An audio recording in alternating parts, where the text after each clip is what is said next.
también los signos suelen ser parecidos. La vez pasada cuando les mostré las características de los síndromes, les había dicho que en ellos principalmente lo que se veía era los signos vitales, cómo estaban los signos vitales de los pacientes.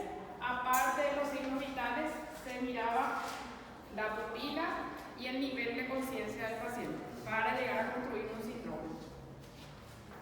En el caso de los grandes síndromes tóxicos están el síndrome colinérgico, el síndrome anticolinérgico, que son manifestaciones opuestas, el síndrome adrenérgico, síndrome serotoninérgico y síndrome por depresores del sistema nervioso central.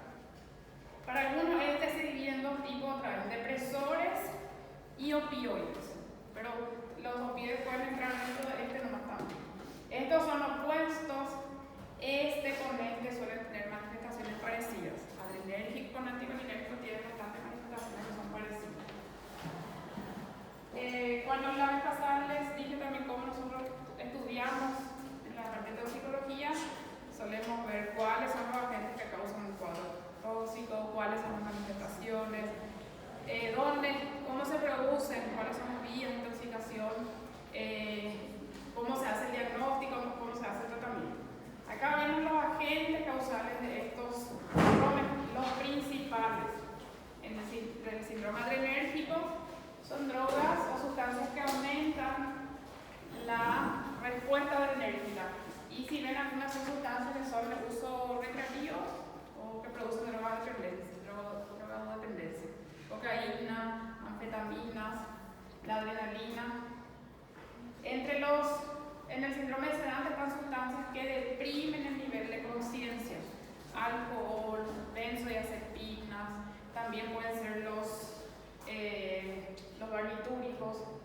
Entre los opioides, que para algunos se clasifica dentro del mismo, acá, hablando separado acá, el síndrome opioide es producido por cualquier tipo de opioide, morfina, heroína, fentanilo, tramadol.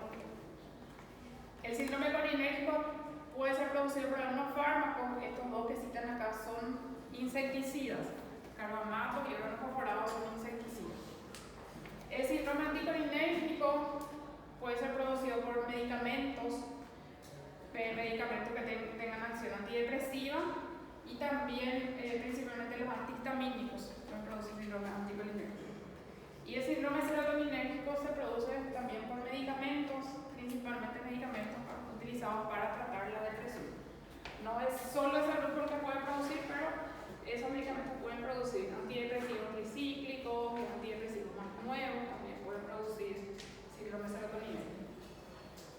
Y en cuanto a las manifestaciones, les decía que se miran signos vitales, se mira pupila y nivel de conciencia.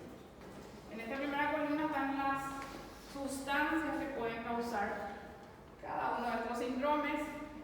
Sobre el nivel de conciencia o estado mental se refiere a si está excitado, si está agitado el paciente o si está con depresión del nivel de conciencia. O puede estar excitado o puede estar deprimido ese paciente. En cuanto a las pupilas, refiere si está midriático, si está con miosis ese paciente. Algunos pueden producir un tamaño variable de la pupila. Y en los signos vitales se refiere mucho a la parte de todos los signos vitales: frecuencia respiratoria, frecuencia cardíaca, presión arterial, temperatura. Y acá también se van a referir si es que tiene o no alguna cosa más característica, generalmente sudoración, si tiene o no el paciente. En el simpático mimético o adrenérgico lo mismo, son las sustancias que aumentan la producción de adrenalina, cocaína, anfetamina, son las que pueden producir. Generalmente al inicio por lo menos te dejan más alerta, excitado al paciente. Suele tener las pupilas midriáticas del paciente y los signos vitales todos suelen estar aumentados. Aumento de frecuencia cardíaca, de frecuencia respiratoria, de presión arterial. Y suele tener sudoración, suele tener diaforesis ese paciente. En el síndrome anticolinérgico, las causas pueden ser diferentes, pero la clínica es bastante parecida. Hay aumento de los signos vitales, las pupilas están dilatadas y el paciente también está agitado. Lo que suele variar es, a lo que suele ayudar a distinguir es la sudoración. El paciente con un síndrome adrenérgico tiene sudoración, el paciente que está con síndrome anticolinérgico está con la piel seca. Y entre los causantes están los antihistamínicos, los anticolinérgicos, los antiespasmódicos y los antidepresivos. Después otro síndrome, el síndrome alucinógeno también, producido por drogas que producen alucinaciones, LSD, anfetamina también. Y tienen manifestaciones, en este caso estos primeros tienen manifestaciones parecidas, pupilas midriáticas y aumento de los signos vitales. Y estos que están acá para abajo, hasta acá, tienen sobre el sistema nervioso, generalmente producen depresión del sistema nervioso central. En diferentes grados, eso puede ser somnoliento, puede ser en coma, ese paciente. Los opioides, los sedantes, esos son alcohol, benzodiazepinas, que pueden producir esas manifestaciones.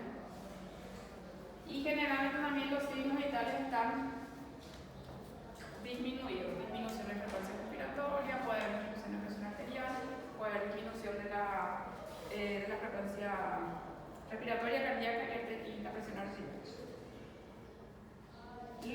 El síndrome colinérgico producido por algunos medicamentos que son colinérgicos y principalmente también por los insecticidas, los órganos fosforados y los carbamatos.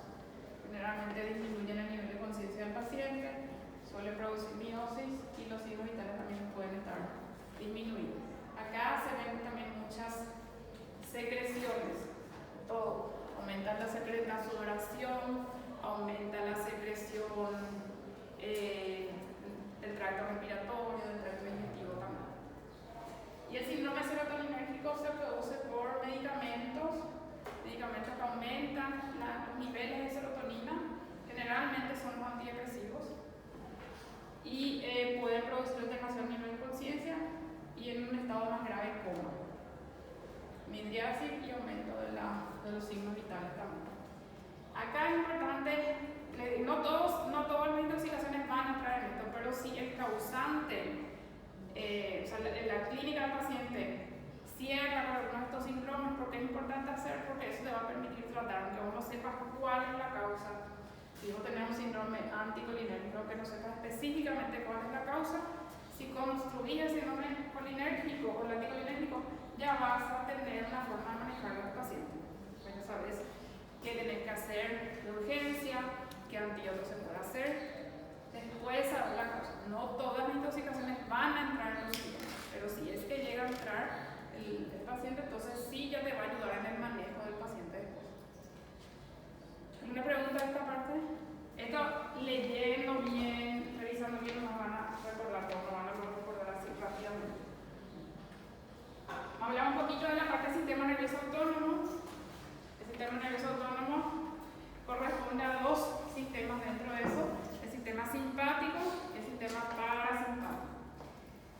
En la mayoría de los casos, el agonismo de ellos tiene acciones opuestas. Agonismo simpático suele tener una respuesta opuesta al agonista parasimpático. Yo creo que es un poquito más sencillo el sistema parasimpático porque tiene menos receptores y confunde menos de esa forma, pero el sistema simpático sí tiene receptores de tipo A, alfa, de tipo beta y otra vez las divisiones de los receptores de ese tipo de receptores. En el sistema parasimpático, acá de la estimulación, es lo que nosotros vamos a ver. Generalmente tenemos que tratar de empezar de arriba y ir hacia abajo para ubicarnos un poquito mejor.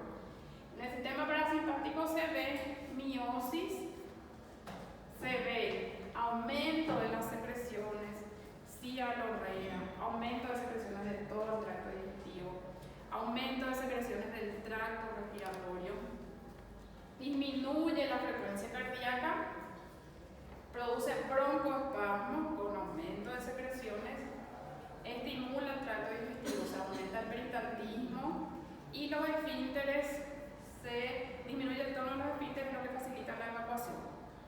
El paciente puede tener vómito, puede tener deposiciones líquidas también y facilita también la micción, contrae la vejiga y relaja el detrusor.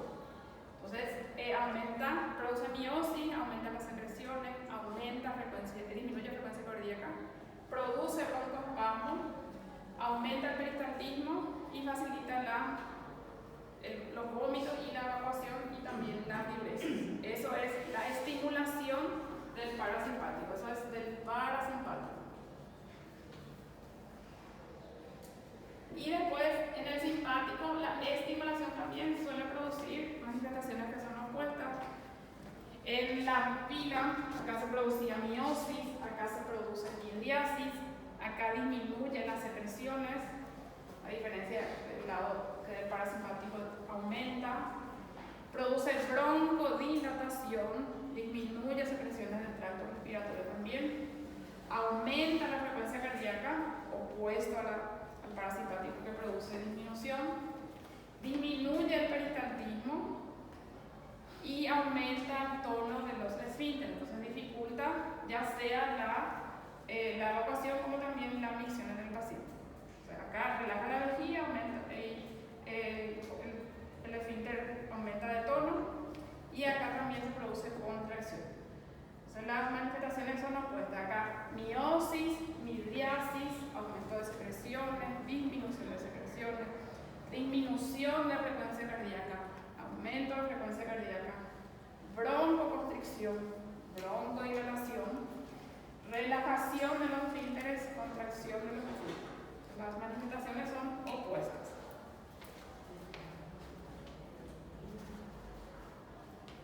El sistema parasimpático se origina principalmente en las zonas más extremas, en la parte sacra y la parte del tronco cerebral, es donde se originan las fibras, donde salen las fibras del sistema parasimpático. ¿Cuál es el nervio, cuál es el par craneal que más representa el sistema parasimpático? Que inerva es responsable de la mayor inervación del sistema parasimpático.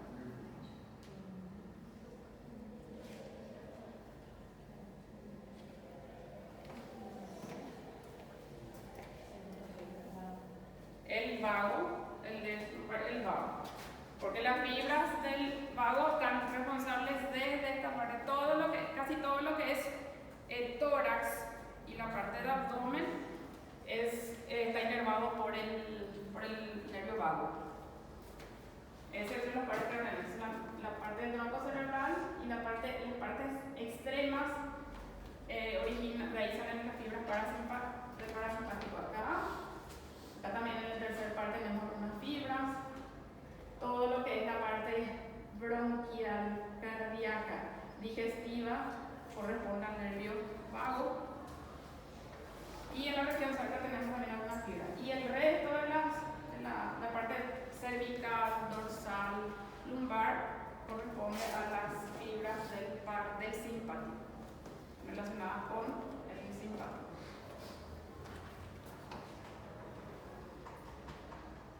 Acá tenemos que recordar cuáles son los neurotransmisores que se liberan en las sinapsis, cuáles son los neuroreceptores en el sistema nervioso autónomo.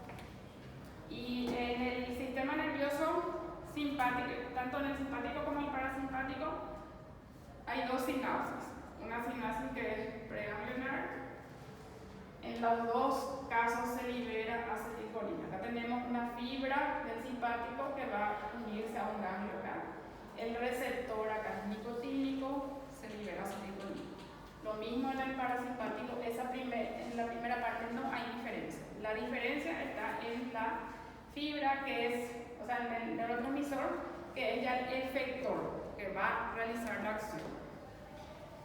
Acá, en la segunda sinapsis, en el parasimpático se libera acetilcolina. Y los receptores van a ser o muscarínico o nicotínico. Y en el caso del simpático se libera noradrenalina o norepinefrina, que es lo mismo. Adrenalina también se puede considerar como un neurotransmisor que es liberado por el sistema simpático.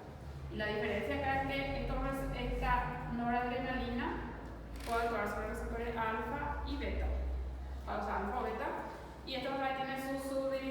alfa 1, alfa 2, beta 1, beta 2, beta 3. El neurotransmisor principal entonces del sistema simpático va a ser la noradrenalina o adrenalina también igual, si se está bien. Y el neurotransmisor principal responsable de la respuesta parasimpática es la acetilcolina.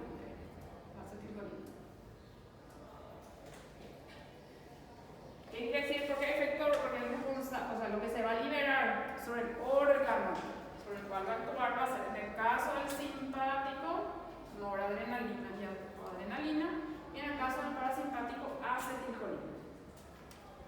Eso quiere decir que esas reacciones de miosis,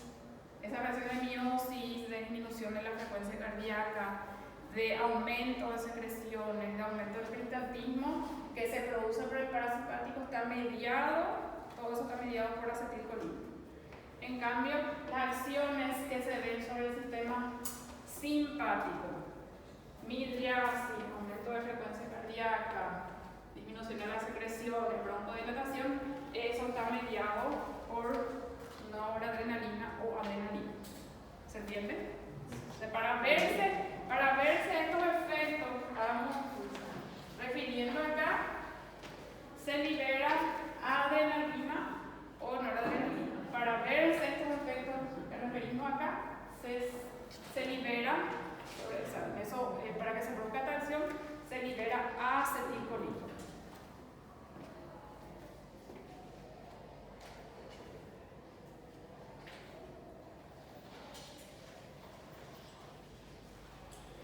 Otra vez, en el sistema simpático, vamos a fijarnos más en el neurotransmisor final, noradrenalina sobre receptores ya sea alfa o beta. En el sistema parasimpático se libera acetilcolina sobre los receptores colinérgicos que va a tener el órgano.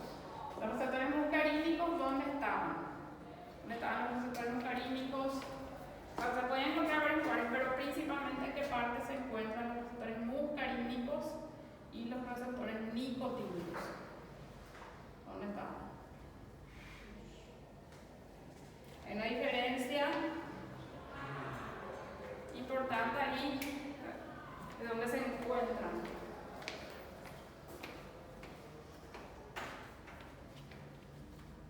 Los receptores muscarínicos se encuentran en todo esto que estaba acá en el parasimpático, en todo estos órganos, toda la parte visceral. Todo lo que es visceral se relaciona con receptores muscarínicos. Todo lo que es corazón, tracto respiratorio, tracto digestivo, vejiga es muscarínico. Los receptores nicotínicos se encuentran en la placa motora. Los receptores que se van a encontrar en el músculo, en la placa motora, placa motriz, en la unión a la placa neuromuscular, esos son receptores nicotínicos.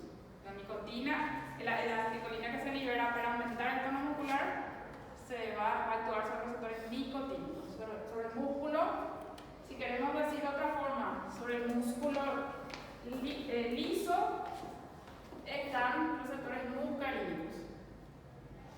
Sobre el músculo esquelético o estriado, están los receptores nicotínicos. Nicotínicos entonces en el músculo esquelético, en el estriado, y en los muscarínicos está el músculo liso, aparte de lo que se encuentra en el corazón. Esa es la diferencia. ¿Por qué? Porque hay también medicamentos que actúan sobre un tipo de receptores nomás y no sobre los dos. La atropina, por ejemplo, actúa sobre los receptores muscarínicos nomás. No actúa sobre el músculo esquelético. Hasta ahí se está entendiendo más o menos.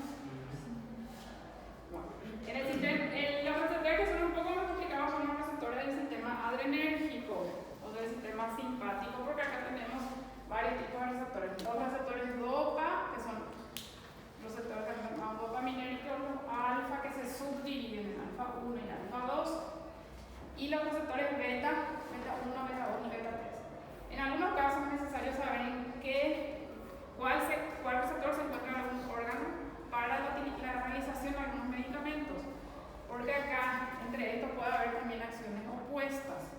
O sea, la la activación de un tipo de un receptor alfa en un órgano, en un sitio, produce una acción y la activación del receptor beta produce la acción opuesta. Por eso es necesario saber. Los receptores alfa se encuentran en los vasos sanguíneos, alfa 1 en vasos sanguíneos. También se encuentran en la pupila, o sea, responsables de la midriasis, son los alfa 1. En los vasos sanguíneos producen vasoconstricción. Estos tienen algunos sitios más específicos que después vamos a ver cuáles son. Pero recuerden que pupila y vasos sanguíneos. Los receptores beta 1, ¿alguien recuerda dónde se encontraban?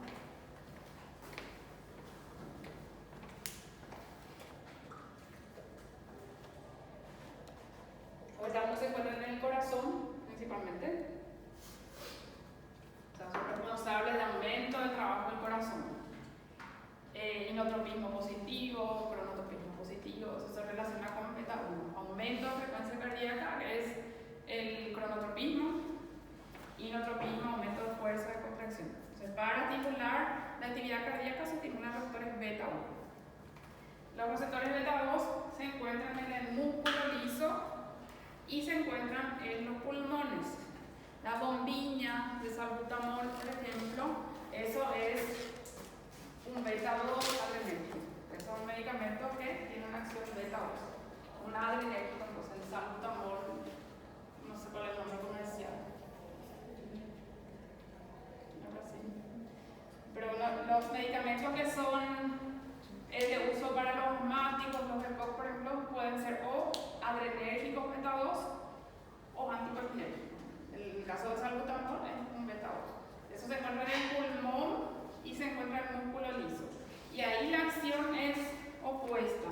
En los vasos sanguíneos o en el músculo liso, la activación de beta 2 tiene acción vasodilatadora y este tenía acción vasoconstrictora. Por eso les decía, es importante saber dónde están esos receptores y qué tipo de medicamentos le estamos dando al paciente. Si le damos un adrenérgico alfa 1, vamos a producir vasoconstricción. Si le damos un adrenérgico beta 2, vamos a producir vasodilatación en el paciente. Entonces los efectos van a ser opuestos. O salbutamol, acho que é o Alenia, né? ¿Cómo? Alenia. Hay otro nombre más conocido.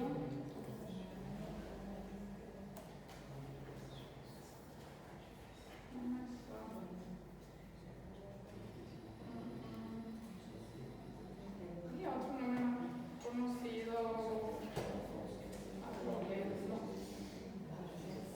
No, ese es anticolinérgico. É o contrário. Anticolinérgico, pero no recuerdo cuál nombre conocido es. Y los beta 3 se suelen encontrar pueden encontrarse en tejido adiposo. En tejido adiposo en los pacientes de cuerpo.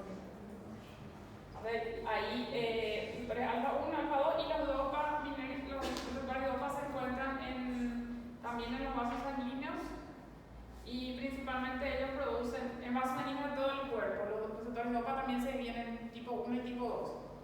Y la diferencia es la localización que ellos tienen en los vasos sanguíneos o también en algunos órganos blancos.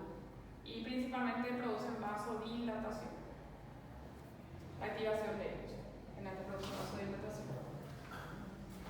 Los receptores alfa 1 y alfa 2 dijimos se encuentran en los vasos sanguíneos, esto en la pupila también. Los receptores beta 1 en el corazón, en los vasos sanguíneos y en el pulmón y generalmente en el tejido adiposo. Y después voy a pasar acá. Receptores alfa 1 vascular, beta 1 cardíaco, beta 2 bronquial.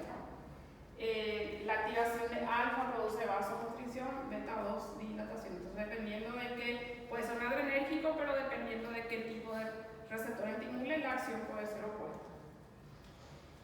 Estos son todos. La adrenalina es obviamente un adrenérgico, el isoproterenol, este también se puede usar para un vasodilatador y el salbutamol que les decía es el broncodilatador. Eso en cuanto a los receptores, entonces los receptores adrenérgicos, alfa y beta. ¿Alguna pregunta hasta esa parte? Esta parte les recomiendo que lean el libro para entender bien. Son capítulos extensos, pero es mejor leer. Ustedes tomen toda la información, lean y ahí se hagan su idea, porque yo hago algo resumido que le puede ser más. No le quedan muy claras las ideas, pero mejor que lean tanto para la parte del tóxico como de fármacos. Agarren el libro de fármacos y lean los dos capítulos del libro. Los receptores del parasimpático son más sencillos, se dividen en muscarínicos y nicotínicos. La localización puede ser diferente también, pero yo lo que quiero que recuerden, casi ustedes ven, los muscarínicos y nicotínicos se encuentran en el sistema nervioso central, en la parte autonómica, tanto muscarínico como nicotínico, pero lo que yo quiero que ustedes recuerden es que en la parte visceral se van a encontrar receptores muscarínicos y en la parte muscular, neuromuscular, músculo esquelético nicotínico. O sea, músculo liso y corazón, receptores muscarínicos y músculo esquelético, receptores nicotínicos. Eso no. Porque después también ellos tienen esos subtipos, pero no es tan necesario saber eso. Los neuromusculares son nicotínicos. Hay otras subdivisiones de los nicotínicos, pero ya es muy específico eso. Los muscarínicos también tienen su subdivisión de M1 a M5, pero si ven ustedes, todo lo que está relacionado con glándula, digestivo, músculo liso, miocardio, pulmón, todo eso es muscarínico. En resumidas cuentas, muscarínico para la parte del músculo liso y del músculo cardíaco.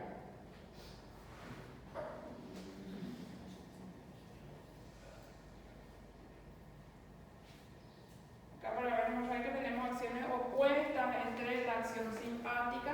Casi siempre la acción simpática y parasimpática se va a referir como acciones opuestas. Por ejemplo, en la parte cardíaca, la parte simpática aumenta el trabajo del corazón y la estimulación por el parasimpático disminuye. Vimos desde la parte ocular, midriasis por el simpático, miosis por el parasimpático, aumento de secreciones por el parasimpático, disminución por el simpático. Aumento de frecuencia cardíaca simpático, disminución de frecuencia cardíaca el parasimpático, broncodilatación el simpático, broncoconstricción el parasimpático. Relajación de esfínteres, parasimpático, contracción de los esfínteres es por el simpático. Y este otro cuadro menciona también, de acuerdo a los síndromes, les dije que los primeros eran todos, para recordar, estimulación del sistema nervioso central, agitación, excitación, lo que está relacionado con la parte adrenérgica, serotoninérgica, anticolinérgica. Esto tiene manifestación acá parecida, midriasis. Después habla de las manifestaciones sobre el sistema, sobre los signos vitales, frecuencia cardíaca, frecuencia respiratoria, temperatura también en el paciente. ¿Cómo está la piel? La piel pálida se ve cuando hay vasoconstricción. Y esto se ve cuando hay vasodilatación de la piel, el paciente que está con rubor. Y los otros, el colinérgico que es sedante, presenta como algo parecido, que tienen disminución del nivel de conciencia. Entonces, esos grandes rasgos que tienen que saber. Los signos vitales, ¿cómo van a estar?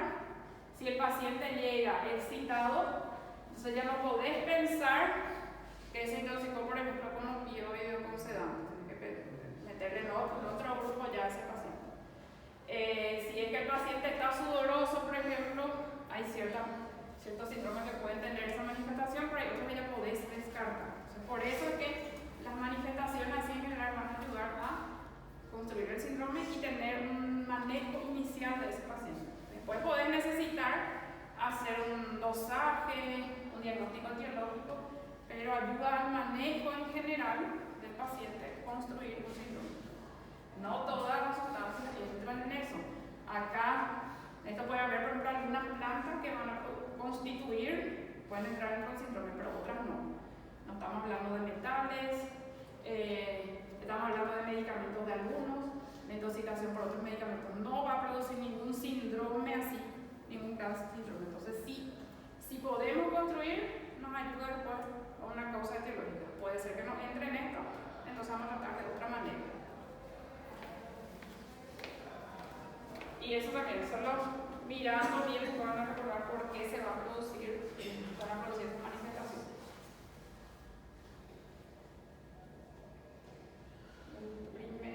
¿Alguna pregunta hasta ahí? El síndrome colinérgico es el primero que vamos a ver. El síndrome colinérgico que es por aumento de las concentraciones de acetilcolina.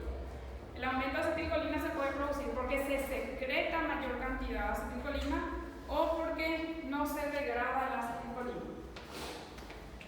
Les dije que hace rato cuando estábamos viendo que había modificaciones en la parte de fármacos, modificaciones de algunos mediadores fisiológicos, dijimos que puede haber aumento de la liberación de una sustancia.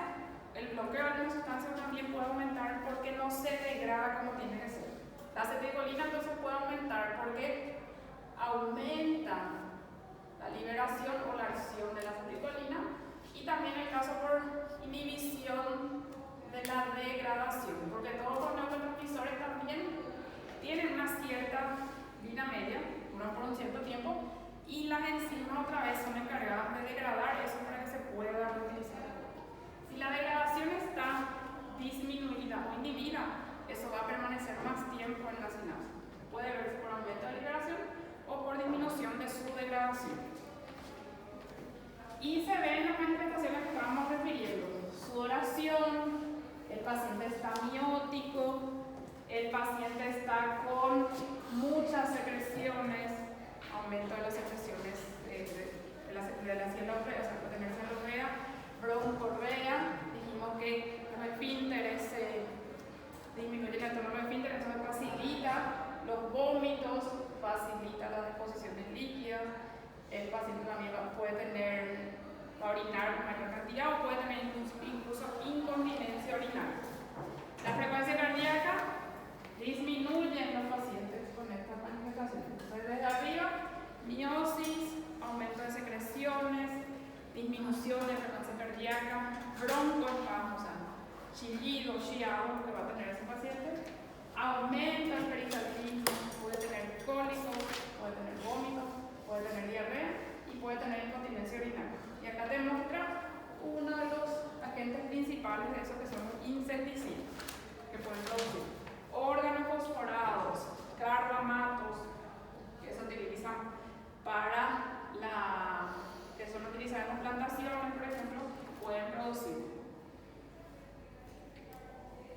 Son manifestaciones características de aumento de secreciones, de broncoespasmo, de bradicardia, que se ven por un exceso de acetilcolina en la sinapsis a consecuencia de la inhibición de la acetilcolina esterasa. ¿Qué acción termina la acetilcolina esterasa?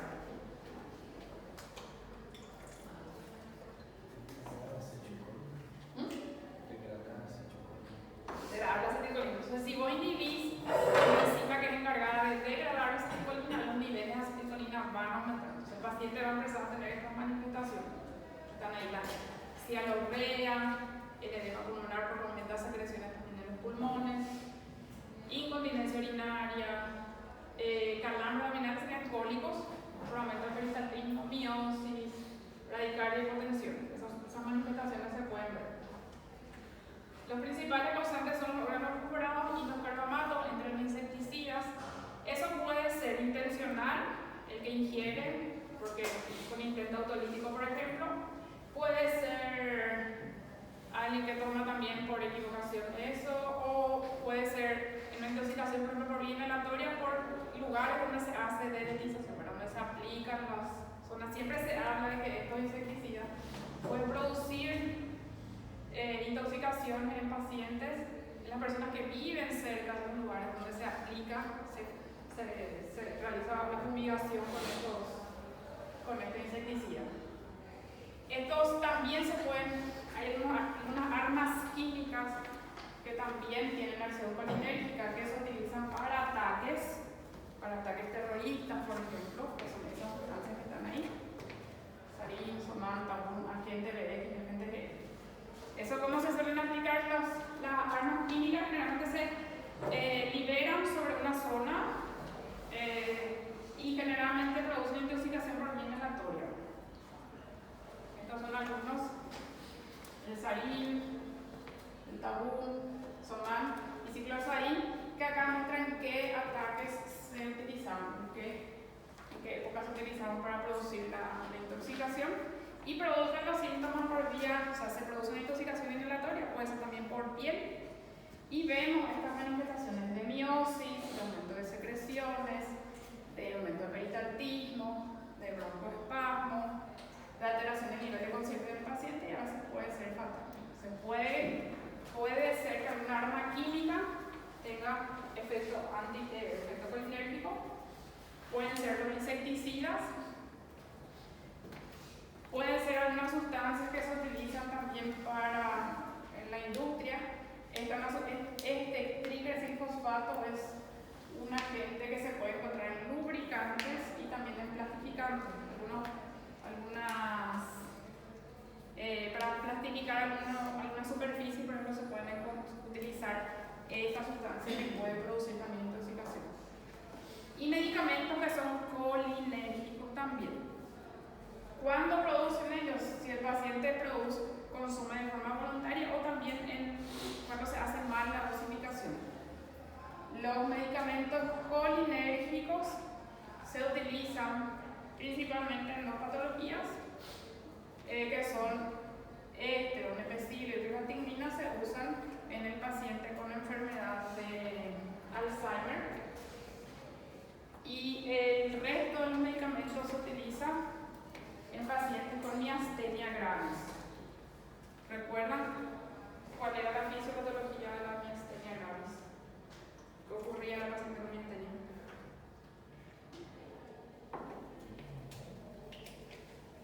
La miastenia gravis es una afectación de la parte muscular y esquelética.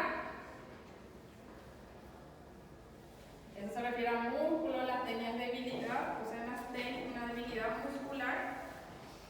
Y el paciente presentaba, tiene una base autoinmune, se van produciendo anticuerpos, y el paciente, en vez de que se una, acá está el receptor, acá está la acetilcolina, esa es la placa muscular, acá está el receptor. ¿Qué tipo va a ser el receptor si es músculo esquelético?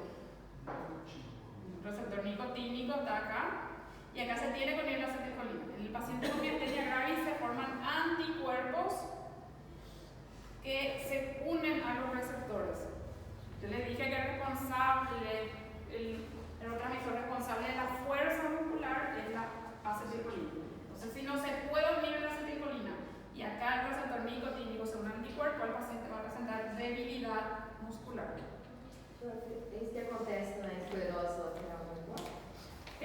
No, hay otra la base de eso. En este caso toda la parte muscular en general del paciente. Este paciente puede presentar ese cuadro, o sea, no hay una edad específica en la que puede presentar, pero ¿cómo se manifiesta? El paciente amanece mejor y después con las horas dice que está cansado, que no le ponen las piernas, que le cuesta caminar, y suele tener tos y palpebrante. Eso suele ser característico. A esos pacientes, como lo que se está produciendo son anticuerpos, se puede dar un medicamento que disminuya la respuesta inflamatoria en ese paciente, como también se puede hacer en ese caso si le damos un medicamento, lo que se le suele dar un medicamento que inhibe a la acetilcolinesterasa. ¿Qué se intenta hacer entonces? Si vos intentás aumentar tu acetilcolina con tu anticuerpo, ¿qué tipo de tratamiento le estás haciendo?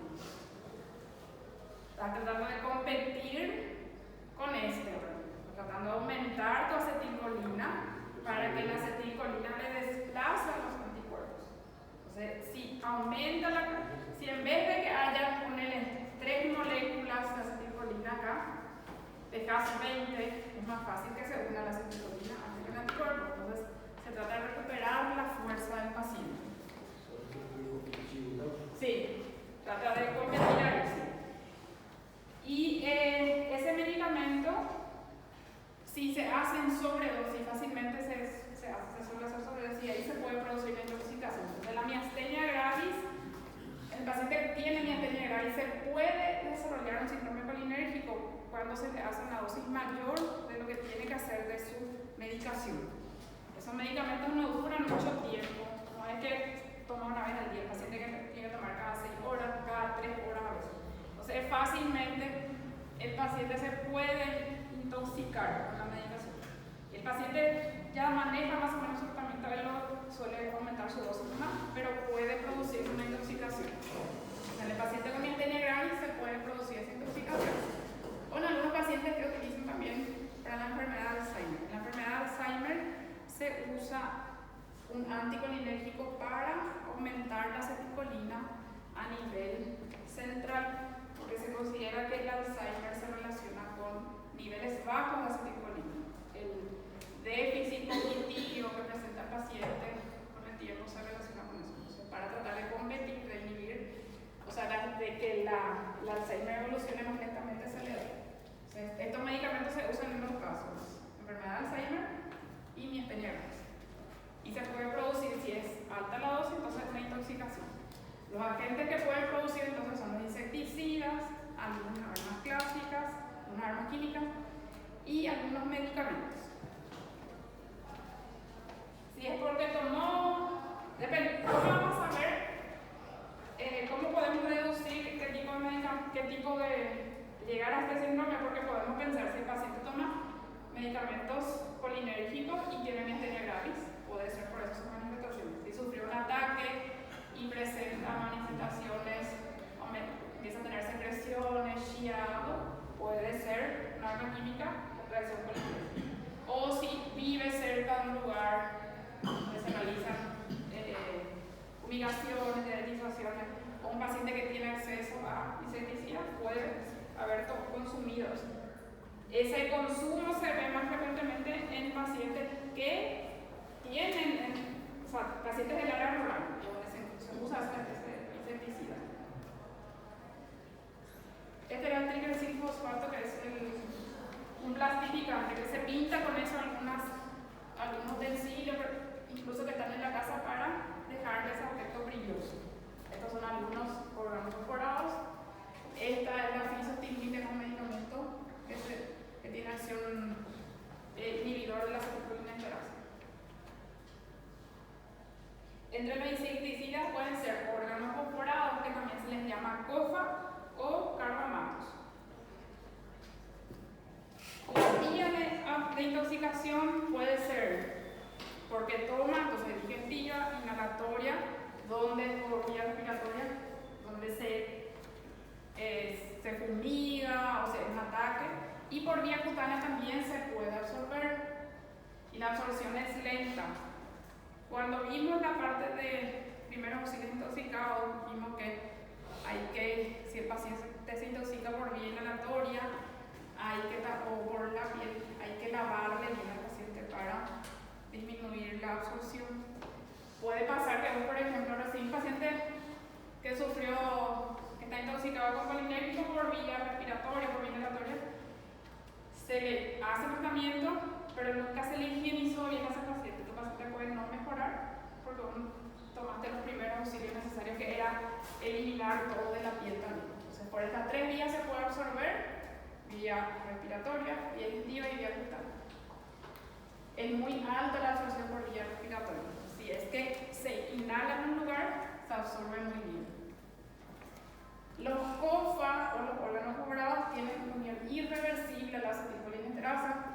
Los órganos perforados lo que hacen es inhibir esa acetilcolina esterasa. Entonces, esa enzima, la acetilcolina esterasa, lo que hacía era degradar la acetilcolina. La acción de la acetilcolina esterasa disminuye la acetilcolina. La inhibición de la acetilcolina esterasa aumenta la acetilcolina. Los órganos perforados inhiben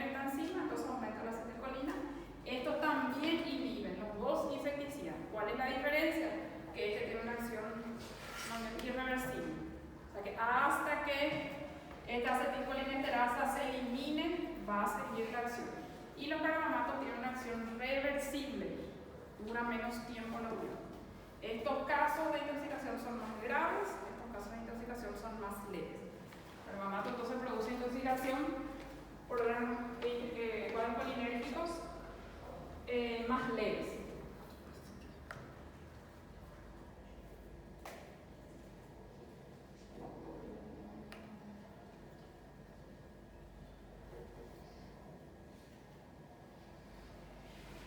Y las manifestaciones de los cuadros clínicos se pueden clasificar como unas manifestaciones que son muscarínicas, que se ven sobre el músculo liso.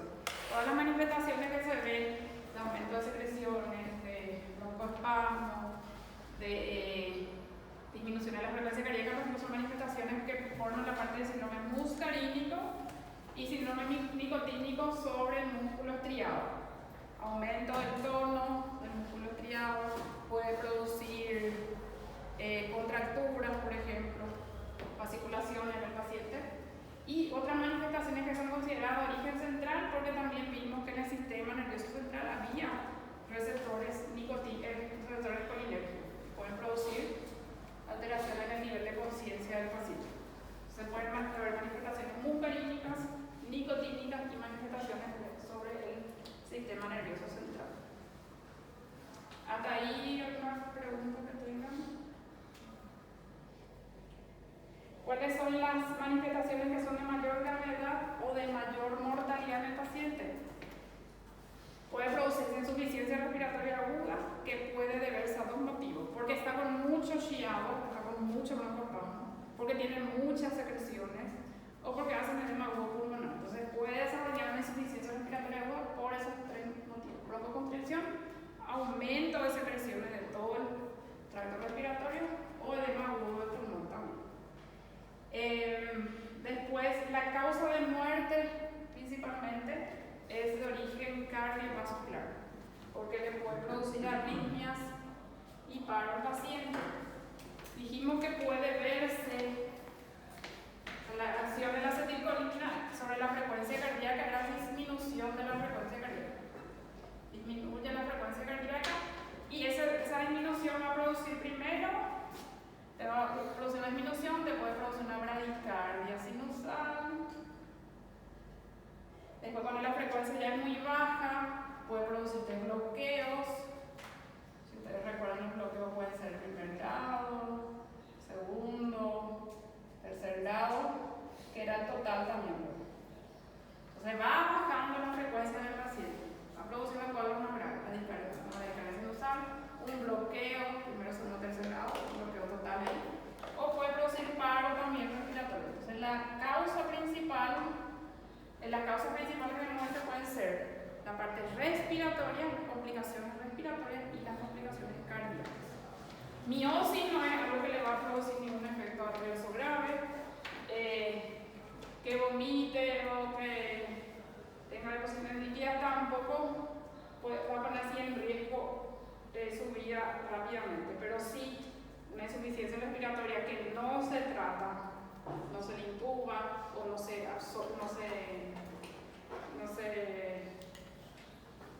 aspiran las secreciones, una arritmia que no se corrige, sí le puede producir vómito. Entonces las causas principales de muerte del síndrome colinérgico son respiratorias y cardíacas.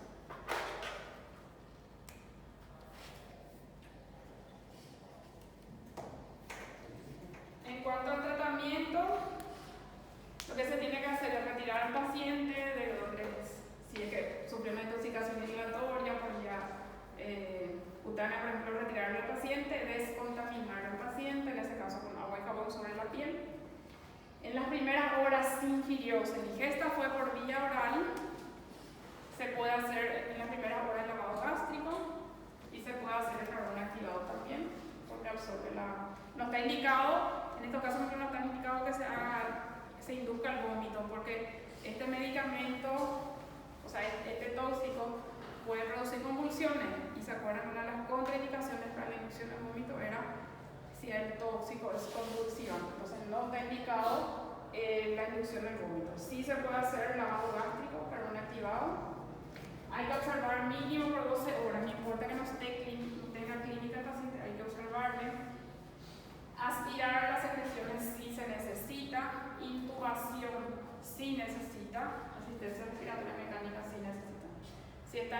crisis respiratoria aguda, si está en coma, si está con convulsiones, se le tiene que intubar a ese paciente.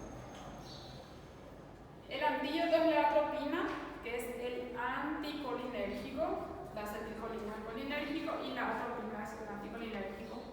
El prototipo de anticolinérgico, o sea, es el antídoto. Inicialmente en bolo y luego en infusión. En bolo quiere decir que las ampollitas de atropina suelen venir de 1 ml, 0,5 o 0,1 miligramos. Eso se puede hacer directamente, se compra en la ampollita y se le pasa al paciente por la vía que tenga. Y después se puede preparar un goteo, una infusión. Pero inicialmente se puede hacer así para tratar de contrarrestar los efectos que está teniendo. Entonces, en ese caso sería un antagonismo competitivo lo que se busca hacer. Donde se está uniendo la acetilcolina, separar la acetilcolina, o donde hay lugares donde no se unió la acetilcolina, hacer que se una la atropina. Ellos actúan sobre las manifestaciones muscarínicas. Entonces, ¿qué manifestaciones pueden mejorar con la atropina? Puede mejorar la miosis, puede disminuir las secreciones, puede aumentar la frecuencia cardíaca, puede disminuir el chillido, el broncoespasmo que tiene el paciente, puede disminuir los vómitos, puede disminuir los cólicos y las deposiciones líquidas. Con la parte muscular esquelética no, eso no tiene efecto, pero sí tiene efecto sobre la parte muscarínica. La pralidoxina también es un antídoto, es una sustancia que trata de reactivar la acetilcolinesterasa. El lugar donde actúa la atropina es directamente compitiendo con el receptor de acetilcolina, en este caso el receptor muscarínico.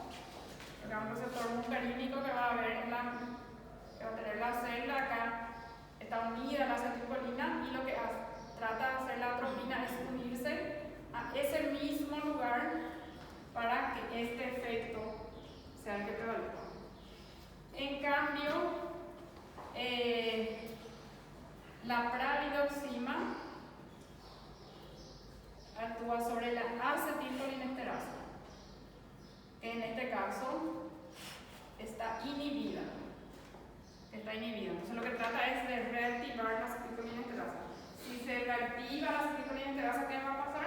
Va a empezar a degradar la acetilcolina y va a disminuir la cantidad de acetilcolina del paciente. Entonces son dos antídotos que se pueden hacer que tienen mecanismos de acción diferentes. Este actúa sobre la acetilcolinesterasa, este actúa sobre el receptor muscarínico. Y unos medicamentos, eso todavía no es mismo, pero los medicamentos que se pueden hacer para convulsiones, porque es un medicamento que, o sea, es un cuadro que se puede ver también en el desarrollo de convulsiones, son las benzodiazepinas. Para las convulsiones, eso para conocimiento simple general, no. Para cualquier tipo de convulsión, la primera línea de tratamiento son benzodiazepinas. Midazolam, midazolam que se suele hacer, midazolam y diazepam para las convulsiones. ¿Esto por qué se presenta? Mioclonía y fasciculaciones, ¿por qué les parece que se presenta en el paciente? Desculpa, professor, eu não sei nem o que é. Mioclonía las dos son manifestaciones musculares que se van a ver en la parte muscular, que se ven por aumento de la acetilcolina. Puede tener, fasciculaciones suelen ser de algunos fascículos musculares, ¿no? Se puede tener movimientos así en alguna parte del músculo, y mioclonía sí es de todo el músculo. Entonces, eso se suele ver cuando hay aumento del tono muscular.